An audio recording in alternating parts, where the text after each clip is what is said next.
ஆன்மீக அன்பர்களுக்கு நல்வணக்கம்.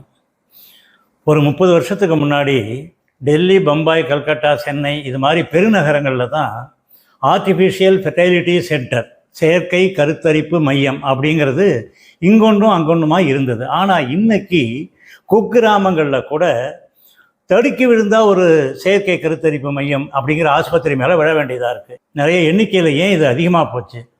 காரணம், பல ஆயிரம் தம்பதிகள் கல்யாணமாகி 8 வருஷம் 10 வருஷம் ஆகியும் கூட இன்னமும் குழந்தை பிறக்கலை.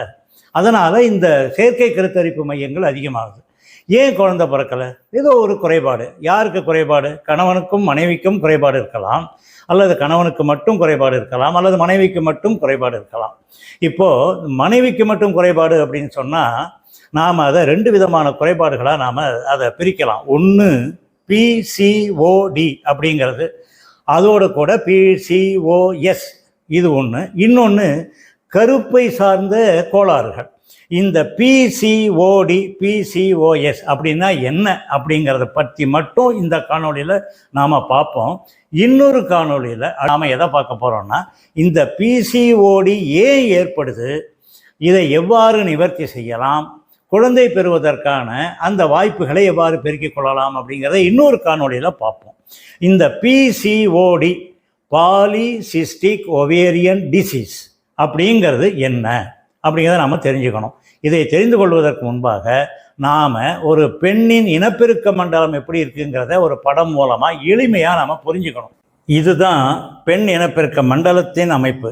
இது கருப்பை. இது எங்கே இருக்குன்னா, பெண்ணுடைய அந்த இடுப்பெலும்பு கோப்பை இருக்குது பார்த்தீங்களா, அந்த கோப்பையில், அதாவது வயத்துக்கு கீழே இருக்கும் கருப்பை. இதோட மேல் பகுதியில் 2 குழாய்கள். இதுக்கு ஃபலோப்பியன் குழாய் அப்படின்னு பேர். அதன் நுனி புனல் வடிவத்தில் இருக்கும். ஃபலோப்பியன் புனல் அப்படின்னு பேர். 2 பக்கமும் இருக்கும். அதோட வாய்ப்பகுதியில் சில ரோம இழைகள் மாதிரி இருக்கும், சிலியாக்கள் அப்படின்னு அது இருக்கும்.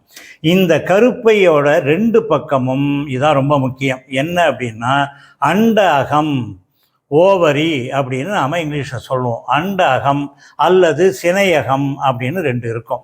ஒரு அண்டகம் அப்படிங்கிறது ஒரு திராட்சை கொத்து மாதிரி. திராட்சை கொத்தில் சில பழங்கள் பிஞ்சாக இருக்கும், சின்னதாக இது மாதிரி. சில பழங்கள் கொஞ்சம் பெருசாக இருக்கும், சில பழங்கள் நல்லா பெருசாக இருக்கும், வெடிச்சு போயிருக்கும். அதே மாதிரி தான் இதுலேயும் இருக்கும். ஒவ்வொரு திராட்சை பழத்துக்குள்ளாரையும் ஒரு விதை இருக்கிற மாதிரி இந்த உருண்டைக்குள்ளாரையும், அதாவது இந்த கிராஃபியன் ஃபாலிக்கிள் அப்படின்னு சொல்லப்படக்கூடிய உருண்டைக்குள்ளாரையும் ஒரு அண்ட செல் அல்லது முட்டை இருக்கும். இந்த நீல நிறத்தில் ஒரு புள்ளி பார்க்குறீங்களா, இதுதான் முட்டை அல்லது அண்ட செல். இதுதான் வளர்ந்து கருவுறுதலுக்கு தயாராக வரணும். இப்போது ஒரு திராட்சை கொத்து நல்லா முத்தி வளரணும் அப்படின்னா சத்து பொருள்கள் தேவை இல்லையா? அதே மாதிரி இந்த அண்ட செல்லும் நன்றாக வளர்ந்து முதிர்ச்சி அடைய வேண்டுமானால் அதுக்கு ஹார்மோன் அப்படிங்கிற சத்து பொருள் வேணும். அதே மாதிரி இது முதிர்ச்சி அடைந்த பிறகு இந்த அண்ட செல் இந்த உருண்டையை விட்டு, கிராஃபியன் ஃபாலிக்கிளை விட்டு வெளியில் வரணும்னா அதுக்கும் ஒரு ஹார்மோன் வேணும். இந்த ஹார்மோன்களுக்கு தான் புரோஜெஸ்டிரோன், எஸ்ட்ரோஜன் அப்படின்னு பேர். புரோஜெஸ்டிரோன், எஸ்ட்ரோஜன் அப்படிங்கிற 2ம் பெண் ஹார்மோன்கள். இந்த ஹார்மோன்கள் இருந்தால் தான் இந்த அண்ட செல் முதிர்ச்சி அடைஞ்சு வெளியில் வர முடியும். இந்த ஃபலோப்பியன் புனல் வழியாக வந்து ஃபலோப்பியன் குழாய் வழியாக வரும். இப்படியே வந்துட்டு இருக்கும்போது அந்த சமயத்தில் இந்த கருப்பைக்குள்ளார விந்து செல்கள் வர நேர்ந்தால் ஒரு விந்து செல் இந்த அண்ட செல்லோடு சேரும், கரு முட்டை ஏற்படும். ஜைகோட்டுன்னு பேர். அது 2 4 16 பிரிஞ்சு ஒரு கருவாகி அந்த கருப்பை சுவரில் போய் ஒட்டிக்கும். இது தான் குழந்தையாக வரும். இதுதான் அடிப்படை. ஆனால் என்ன ஆகும், இந்த புரோஜெஸ்டிரோன் எஸ்ட்ரோஜனுடைய அளவு மாறிப்போனால் என்ன காரணம்னு நான் அடுத்த காணொலியில் சொல்கிறேன். மாறிப்போனால் என்ன ஆகும், திராட்சை கொத்து மேலே இந்த காளான் பூத்தா எப்படி இருக்கும் அது மாதிரி இந்த அண்ட அகம் ஓவரி மேலே சில கட்டிகள் அப்படி வந்துடும். இதெல்லாம் என்ன செய்யும், காளான் பூத்த மாதிரி வந்துடுற காரணத்தால் இந்த அண்ட செல்கள் வளர முடியாமல், அதே மாதிரி இது வெளியில் வர முடியாமல் இது தடுத்துரும். எது? இந்த கட்டிகள். இதுக்குத்தான் நீர்க்கட்டிகள் அல்லது சிஸ்ட் அப்படின்னு பேர். பல நீர்க்கட்டிகள், பாலி சிஸ்ட் கட்டிகள் எது மேலே? ஓவரி மேலே இருக்குது. அதனால் பாலிசிஸ்டிக் ஒவேரியன் டிசீஸ் அப்படின்னு அதுக்கு பேர். இப்போ பாருங்கள், பாலிசிஸ்டிக் ஒவேரியன் ஓவரி மேலே வர்றதால இது ஒரு வியாதி அப்படிங்கிறதால ஒவேரியன் டிசீஸ் அப்படின்னு சொல்கிறோம். இதை இன்னொன்று இருக்குது, என்னன்னா பாலிசிஸ்டிக் ஒவேரியன் சின்ரோம் அப்படின்னு ஒன்று இருக்குது. அதாவது என்ன அர்த்தம்னா, சின்ரோம்னா நோய் குறியீடுகள், பல நோய்கள். என்னன்னா இன்னொரு ஹார்மோன் ஒன்று சொல்கிறேன் பாருங்கள், டெஸ்டோஸ்டீரோன் அப்படின்னு. டெஸ்டோஸ்டீரோன் அப்படிங்கிறது ஒரு ஆண் ஹார்மோன். இருந்தாலும் இது பெண்களின் உடம்பிலும் கொஞ்சமாக இருக்கும். இது சில காரணங்களால் டெஸ்டோஸ்டீரோனின் அளவும் அதிகமாக போச்சுன்னால் இந்த கட்டிகள் உருவாகிறது மட்டுமில்லை, முகத்தில் மீசை வரும். பெண்களோட முகத்தில் மீசை வளரும். முகத்தில் தேவையில்லாத இடங்களெல்லாம் முடி முளைக்கும், பரு ஏற்படும், முடி கொட்டும், தோல் தடிப்பாக போகும். இதெல்லாம் இந்த சிண்ட்ரோமோட நோய் குறியீடுகளோட அடையாளங்கள். அதனால் இந்த ஹார்மோனல் இம்பேலன்ஸால தான் இந்த பிசிஓடி அப்படிங்கிற இந்த வியாதி வருகிறது. அதே மாதிரி டெஸ்டோஸ்டெரோன் இந்த மாதிரி காரணங்களால் பிசிஓஎஸ் இது வருகிறது. இந்த அடிப்படை விஷயம் நாம் தெரிஞ்சுப்போம்.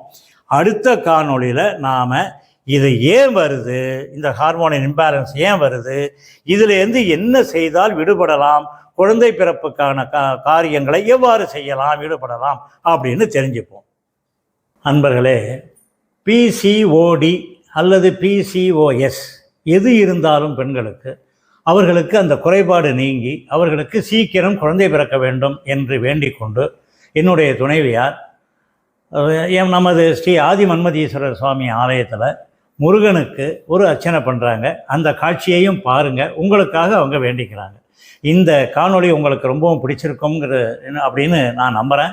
அதனால் தயவுசெய்து இந்த சேனலை சப்ஸ்கிரைப் பண்ணுங்கள், மறக்காமல் பெல் ஐக்கானை ப்ரெஸ் பண்ணுங்கள், லைக் பண்ணுங்கள், ஷேர் பண்ணுங்கள். கூடவே கமெண்ட்ஸ் செக்ஷனில் உங்களுடைய கருத்துக்களை எல்லாம் எழுதுங்க. நான் அதுக்கு பதில் கொடுக்குறேன். எந்த சந்தேகம் வந்தாலும் கேளுங்க, நான் எல்லாத்துக்கும் பதில் கொடுக்குறேன். நன்றி, வணக்கம். எல்லோருக்கும் குழந்தை பிறந்து சௌக்கியமாக இருக்கணும். வாழ்க வாழ்வாங்கு.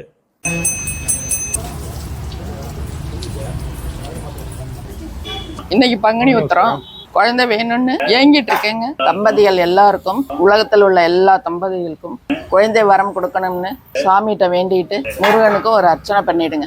குழந்தை பாக்கிய சித்தத்துவம் சந்தான கோபால கிருஷ்ண சுவாமி அனுகிரகானாம் பரிபூர்ணகிராட்சத்துவம் புத்திர பாக்கிய அனுகிரகானாம் பரிபூர்ணகிராட்சத்துவம் ஸ்ரீ அம்பாள் ஆதி மன்மதேஸ்வர சுவாமி அனுகிரகானாம் பரிபூர்ணகிராட்சத்துவம் வள்ளிதேவ சேனாபதி சுப்பிரமணிய சுவாமி அனுகிரகானாம் பரிபூர்ணகிராட்சத்துவம் சர்வேஸ்வராய மகாஸ்ரோத்தநாமாம் பூஜானாம் மத்திய கரிஷே. ஓம் தண்டாயுதமும் தனிவேலும் தன் கரத்தில் கொண்டாடல் செய்கின்ற குருநாதா, பண்டாரும் செங்கடம்பு பொத்திருந்தோல் சேவகனே, நீ எனது சங்கடங்கள் எல்லாம் தவிர்ப்பாய். ஓம் சின் சரவண முருகாசிம்ஹாம் புருஷாயமாம் ஆதிகுருப்னேமாம் சுப்பிரமணியம் சுப்பிரமணியம் சுப்பிரமணியம். ஓம் ஆதி மன்மதேஸ்வர சுவாமி திவ்ய தரிசனம் சமர்ப்பயாமி. நதியே ஸ்தோத்ரோம்